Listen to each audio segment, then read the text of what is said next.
بسم اللہ الرحمن الرحیم۔ السلام علیکم ورحمۃ اللہ وبرکاتہ۔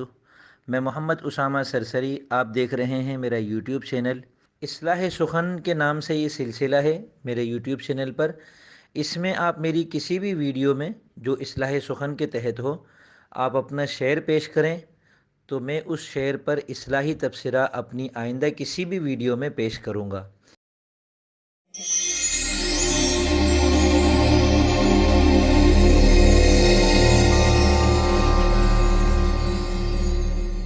اصلاح سخن کا سلسلہ چل رہا ہے اور اس سلسلے میں اگر آپ اپنا شعر شامل کرنا چاہتے ہیں تو نیچے تبصرہ خانے میں اپنا ایک شعر پیش کریں۔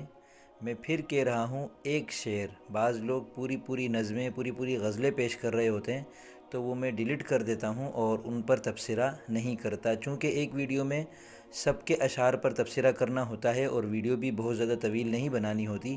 اس وجہ سے گزارش ہے کہ صرف ایک شعر پیش کریں، اور جو دیگر اشعار پر میں تبصرہ کر رہا ہوں انہیں بھی غور سے سنیں تاکہ وہ غلطیاں جو دوسرے لوگ کر رہے ہیں ان سے آپ بچ سکیں۔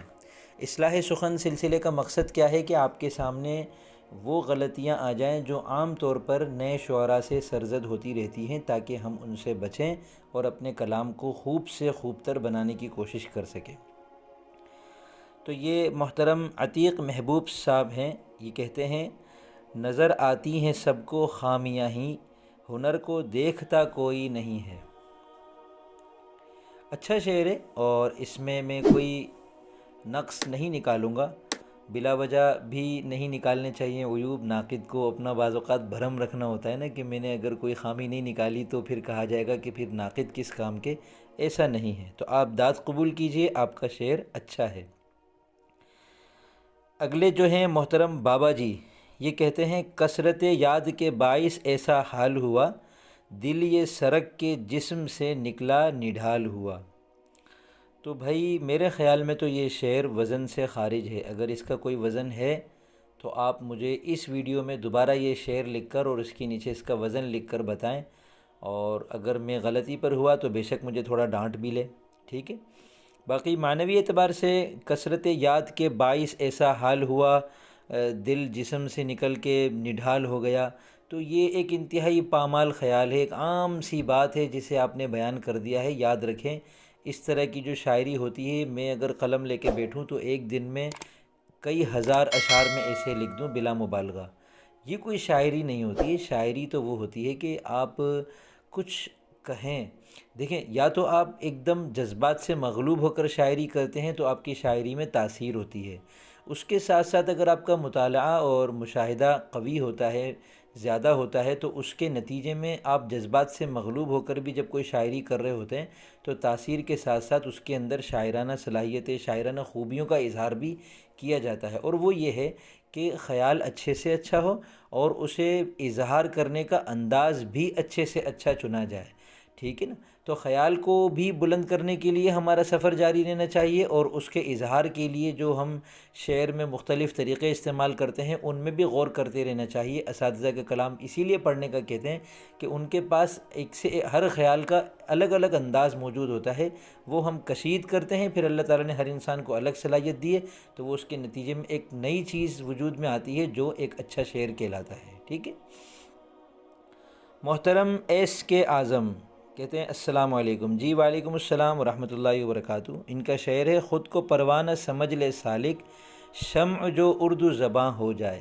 اچھا ہے اور قابل تعریف بھی ہے۔ البتہ یہاں آپ کو مشورہ دوں گا، آپ اپنا جو تخلص ہے سالک، اس کا ایک تو معنوی، ایک تو اس کا لغوی مفہوم ہے نا، چلنے والا، راستہ طے کرنے والا، اور ایک اس کا اصطلاحی مفہوم ہے تصوف کی منازل کو طے کرنے والا، تو ان دونوں میں سے کسی ایک کو لازم ملحوظ رکھا کریں تو شعر کے اندر مزہ بھی دوبالا ہو جائے گا اور آپ کے نام کو پڑھنے میں بھی کسی کو بھی لطف آئے گا۔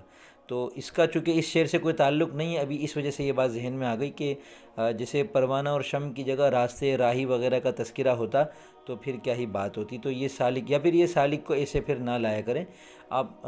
ظاہر سی بات ہے کہ عام طور پہ غزل میں آخری شعر میں ہم اپنا نام لاتے ہیں جو ہمارا مقطع ہوتا ہے، تو اس میں یہی کہا کرتا ہوں کہ کوشش کریں کہ نام کو اس طریقے سے لائیں کہ یا تو وہ موقع ہو نام لینے کا، خود کو نام لے کر مخاطب کرنے کا موقع ہو، ہر شعر میں موقع نہیں ہوتا، جہاں جگہ بچ گئی وہاں ہم نے تخلص لگا دیے تو یہ موقع نہیں کہلاتا، ٹھیک ہے۔ اور دوسرا یا پھر یہ ہے کہ اس کی معنویت کو سامنے رکھ کر اس کا یعنی دوہرا استعمال کیا جائے تو اس سے لطف بھی دو بالا ہو جاتا ہے۔ محترم مولانا حسیب الرحمن صاحب فرماتے ہیں، اچھا نیچے لکھا بھی ہے حسیب الرحمن شائخ صاحب، معذرت میری رومن تھوڑی سی کمزور ہے۔ چشم امید ساروں کے نم رہ گئے، دیکھتے سوئے ابر کرم رہ گئے، سبحان اللہ۔ اچھا یہاں تھوڑا مذکر مؤنث کا مسئلہ رہ گیا، بلکہ مذکر مؤنث کا نہیں، قواعد کے اعتبار سے چشم امید کو آپ نے یعنی امید کی آنکھوں کو آپ نے گویا چشم ہا کے معنی میں لے لیا، کئی ساری آنکھیں لے لی۔ اب آنکھیں آپ مؤنث ہے اور چشم کو آپ نے مذکر کے طور پر لے کر تو کئی سارے چشم ہیں، جیسے ہم چشمے کہتے ہیں، تو آپ نے چشم کئی سارے لے کر ان کے بارے میں کہا کہ ساروں کے جو چشم ہے وہ نم رہ گئے، جسے ہم کہتے ہیں کہ سب کے چشمے خراب ہو گئے یا سب کے چشمے ٹوٹ گئے، پانی کے چشمے، تو وہ تو مذکر ہے، لیکن چشم کو بطور مذکر اور جمع مذکر کے استعمال کرنا یہ اردو کا مزاج نہیں ہے، آج تک میں نے نہیں دیکھا۔ تو اس میں ایک تو یہ ہے کہ یہ مفرد ہے، اس کو مفرد ہی رکھیں، پھر بطور خاص یہ مرکب کے اندر آ چکا ہے نا، تو اردو کے اندر واحد مذکر کو جمع مذکر کے معنی میں جو استعمال کیا جاتا ہے وہ اردو کا اپنا لفظ ہوتا ہے اور وہ مفرد استعمال ہوتا ہے۔ جیسے آم ہے، اس کی جمع آموں ہیں، لیکن ہم آم جب یہ اس کے بعد حرف ربط نہ ہو کاکی وغیرہ تو پھر ہم آم ہی کہتے ہیں، کئی سارے آم، 3 آم، 4 آم، میٹھے آم، کھٹے آم، یہ سب کی جگہ آم آ رہا ہے تو یہ آم مفرد استعمال ہو رہا ہے۔ چشم آنکھ کو کہتے ہیں اور یہاں یہ مرکب ہے چشم امید۔ اب یہ فارسی والا بن گیا، فارسی میں پھر اگر جمع آتی ہے تو وہ چشمان یا چشم ہا، یعنی لفظ کے آخر میں ہا الف یا الف نون لگا کر اس کو استعمال کرتے ہیں، تو یہاں ساروں کے بجائے کی ہونا چاہیے۔ چشم امید ساروں کی نم رہ گئی، دیکھتی سوئے ابر کرم رہ گئی۔ اب یہاں پر مسئلہ ہوگا کہ ساروں مذکر ہے اور دیکھتی مؤنث ہے، تو ساروں کی جگہ امت یا خلقت کو جیسا کوئی لفظ لگا دیں، چشم امید امت کی نم رہ گئی، دیکھتی سوئے ابر کرم رہ گئی، تو یہ مذکر مؤنث کا مسئلہ حل ہو جائے گا۔ اور اگر آپ نے پوری غزل ایسی کہہ دی ہے یا پوری نعت ایسی کہہ دی ہے، پوری حمد ایسی کہہ دی ہے اور آخر میں رہ گئے تو پھر یہ آپ کا ذاتی مسئلہ ہے، آپ اس کو کسی طریقے سے حل کیجئے، ٹھیک ہے۔ یہ جناب عمرس پوئٹری چینل ان کا ہے، یہ ناب کشمیری نیچے لکھا ہے، اللہ جانے ان کا نام ہے یا کسی اور کا، اس پہ تبصرہ ہو جانا چاہیے، کہہ رہے ہیں دولت جو ہاتھ آئی بچپن نہیں رہا، غربت میرے کھلونوں کے خواب کھا گئی۔ یہ مفعول و فاعلات و مفاعیل و فاعلن پر جو شعر ہوتا ہے اس میں درمیانی 2 رکن کو گویا آپ نے تسکین اوسط کے نتیجے میں فاعلات و مفاعیل کو آپ نے فاعلات مفعول استعمال کیا ہے، جو کہ درست ہے، مگر میں اس کا مشورہ نہیں دوں گا اور میں نئے لوگوں کو تو یہی کہوں گا کہ بلا وجہ کی رد و بدل نہ کیا کریں بلا وجہ کا، اور تسکین اوسط سے یعنی اس کو بار بار استعمال کرنا ٹھیک نہیں ہوتا۔ جہاں تو کثرت سے استعمال ہوتا ہے نا، جیسے آخری رکن فعلن ہے اس کو فعلن کر دینا، تو یہ تو بالکل ٹھیک ہے، یہ تو اتنا کثرت سے اس کا استعمال ہے کہ یہ بغیر کسی اس کے درست کہا جا سکتا ہے۔ لیکن مفعول و فاعلات و مفاعیل و فاعلن، یہ جو بحر مضارع ہے، مضاحف اس کی صورت ہے کوئی، تو یہ اس کو اسی انداز سے استعمال کیا جاتا ہے، اور یہ میری پسندیدہ ترین بحور میں سے ہے، بلکہ یہ بحر ہی میری پسندیدہ ہے۔ غالب کی سب سے زیادہ غزلیں اسی وزن پر ہیں، تو انہوں نے مجھے یاد نہیں پڑتا کہ کبھی یہ اجازت استعمال کی ہو۔ آپ بالکل درست کریں، عروضی اعتبار سے اس میں کوئی اختلاف نہیں کیا جا سکتا، لیکن میں مشورہ دوں گا ایسا نہ کریں۔ اس کی وجہ پتہ ہے کیا ہے؟ وجہ یہ ہے کہ ہم چاہتے ہیں کہ ہماری شاعری کوئی بھی پڑھے تو اس کو مزہ آئے، ٹھیک ہے نا۔ ایک نثر کلام ہوتا ہے، آپ نے ایک تحریر لکھ دی، اس کو پڑھنے میں تو ظاہر سی بات ہے وہ چاشنی نہیں ہوتی جو ایک شاعری میں ہوتی ہے۔ تو شاعری میں جو مزہ آ رہا ہوتا ہے اس کے جو عوامل ہیں ان میں سے ایک ہے ہم آہنگ کے اندر کہتے ہیں، تو وہ جو آہنگ ہوتا ہے نا، عروضی اعتبار سے کوئی اردو کی مستعمل بحر ہوتی ہے، اس کا ایک لطف ہوتا ہے، اور اس میں اگر ساری عوام ہماری جو پڑھنے والے ہمارے سامعین قارئین وغیرہ ہیں وہ مفعول فاعلات و مفاعیل و فاعلن کو اسی طریقے سے پڑھنے کے اگر عادی ہیں، اب ان کے سامنے یہ آئے گی نا، دولت جو ہاتھ آئی بچپن نہیں رہا، غربت میرے کھلونوں کے خواب کھا گئی، تو ان کو مزہ نہیں آئے گا۔ اور لیکن اس میں کوئی حرج بھی نہیں ہے، اور ایسا لگ رہا ہے کہ یہ آپ کا شعر نہیں ہے، ناب کشمیری مجھے یاد نہیں پڑتا، میں نے کہیں سنا ہوگا شاید نام، واللہ عالم، اگر آپ ہی کا نام ہے تو داد قبول کیجیے، اچھا شعر ہے۔ محترم مظہر ہارون یو پی انڈیا سے، السلام علیکم ورحمۃ اللہ وبرکاتہ۔ جی وعلیکم السلام ورحمۃ اللہ وبرکاتہ۔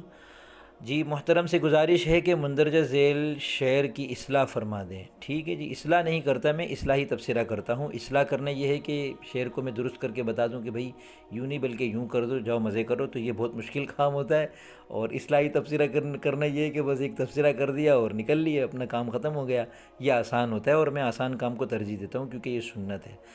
تو مقصد میں وہ اپنے کبھی ناکام نہ ہوگا، بازار سیاست میں جو نیلام نہ ہوگا، اس دور کی بدنامی سے ڈرتے ہی نہیں ہم، بدنام اگر ہوں گے تو کیا نام نہ ہوگا، بدنام اگر ہوں گے تو کیا نام نہ ہوگا، یہ تو شیفتہ کا شعر ہے، لیکن مصرع ہے تو یہ آپ کو اس کو واوین میں لکھنا چاہیے۔ جب کسی اور کا مصرع ہم ہو بہو نقل کریں اپنی شاعری کے اندر تو اس کو واوین میں لکھا کریں، اس ورنہ آپ کے اوپر چوری کا الزام آ سکتا ہے اور یہ مناسب بھی نہیں ہے۔ ٹھیک ہے، باقی آپ نے بہت اچھا لکھا ہے ماشاءاللہ۔ مقصد میں وہ اپنے کبھی ناکام نہ ہوگا، بازار سیاست میں جو نیلام نہ ہوگا، یعنی بازار سیاست میں جو بک نہیں جائے گا۔ ٹھیک ہے، اس دور کی بدنامی سے ڈرتے ہی، دیکھیں میں نے کہا تھا ایک شعر پیش کریں اور آپ حضرات کتنے مزے سے دو شعر پیش کر رہے ہیں، ایسا نہ کیا کریں۔ شعر آپ کا بہت اچھا ہے، داد قبول کیجیے۔ اور یہ محترم خالد سیف اللہ صاحب کہتے ہیں آج کل لوگ جو بھی سڑے بن گئے، بیچارے وہ پڑے ہی پڑے بن گئے، بہر فاعلن پہ مبنی یہ شعر ہے۔ اچھا جی، آج کل لوگ جو بھی سڑے بن گئے، یہ سڑے بن گئے کیا ہوتا ہے بھائی؟ یہ میں نے نہیں سنا، بازاری زبان ہے، تو شوخیانہ لہجے کو شاعری کے اندر لانا مناسب نہیں ہوتا، غزل میں تو بالکل نہیں لانا چاہیے، اور مزاحیہ کلام کے اندر بھی بہت دیکھ بھال کے لانی چاہیے ایسی چیزیں۔ ٹھیک ہے، بیچارے کا آپ نے بیچ کا الف گرایا ہے، بیچ والا جو حرف ہوتا ہے اس بیچارے کو نہیں گرانا چاہیے۔ دیکھیں حروف گرانے کا قاعدہ کیا ہے کہ ایک تو یہ ہے کہ وہ الف، واو، یا اور ہا میں سے کوئی ایک حرف ہونا چاہیے، نمبر دو وہ لفظ کے آخر میں ہونا چاہیے، اور نمبر تین گرانا برا نہیں لگنا چاہیے۔ تو اس میں دو شرطیں ٹوٹ رہی ہیں، ایک الف تو ہے یہ، لیکن ایک تو یہ بیچ میں ہے، دوسرا اس کو گرانا بہت برا لگ رہا ہے، تو بیچ میں تو ہونا ہی نہیں چاہیے وہ حرف جسے ہم گرا رہے ہیں، یعنی بیچ والے الف کو آپ کبھی بھی نہیں گرا سکتے۔ ٹھیک ہے، تو یہ ایک سڑے بن گئے بالکل عجیب سا لگ رہا ہے، اور آج کل لوگ جو بھی سڑے بن گئے، یعنی آپ کیا کہنا چاہ رہے ہیں؟ پتہ نہیں سڑ گئے تو یہ کیا کہ پڑے ہی پڑے، بیچارے وہ پڑے ہی پڑے بن گئے۔ قافیہ آپ نے جوڑا ہے، آپ کسی کو ہنسا تو سکتے ہیں، تین چار دوستوں کو، لیکن باضابطہ طور پر اگر شاعری کرنا چاہتے ہیں جو بامقصد بھی ہو، کہیں آخری کم سے کم درجے کا مقصد یہ ہوتا ہے کہ پڑھنے اور سننے والے کو لطف آئے، اور اس کے علاوہ پیغام رسانی یا دل کے جذبات کا اظہار اور دیگر جو مقاصد ہوتے ہیں، تو ان کے پیش نظر اگر آپ کو شاعری کرنی ہے تو تھوڑا سا سنجیدگی اختیار کرنی ہوگی، اور اساتذہ کے کلام کا مطالعہ کریں، انشاءاللہ اس سے آپ کے کلام میں بہتری آئے گی۔ یہ محترم محسن شیخ صاحب کہتے ہیں السلام علیکم۔ جی وعلیکم السلام ورحمۃ اللہ وبرکاتہ۔ یہ ورحمۃ اللہ میں دیکھیں آپ نے لکھا ورحمۃ اللہ، یہ عام طور پر چونکہ ہم کی بورڈ کے ذریعے سے السلام لکھتے ہیں تو گوگل نے سب کو سہولت پسند بنا دیا ہے، تو آگے پورا سلام لکھا ہوا آتا ہے، اس پہ ایک بٹن پہ کلک کرتے ہیں پورا سلام لکھ جاتا ہے، لیکن یہ غلط لکھا ہوا ہے، اس کو ذرا دیکھ لیا کریں۔ صحیح ایک دفعہ لکھ لیں گے تو پھر انشاءاللہ کی بورڈ میں بھی ہر مرتبہ صحیح آئے گا، اور اگر کی بورڈ استعمال کریں کون سا جی بورڈ والا ہے غالباً، اس کے اندر پھر شارٹ کی بنانے کی بھی سہولت ہے، اس میں میں نے الف کے اندر پورا السلام علیکم ورحمۃ اللہ وبرکاتہ ڈال دیا ہے۔ خیر، آپ کا شعر ہے زندگی کا گلدستہ اس طرح سجائیں گے، کر کے ہم کرم اچھے اس میں اب لگائیں گے۔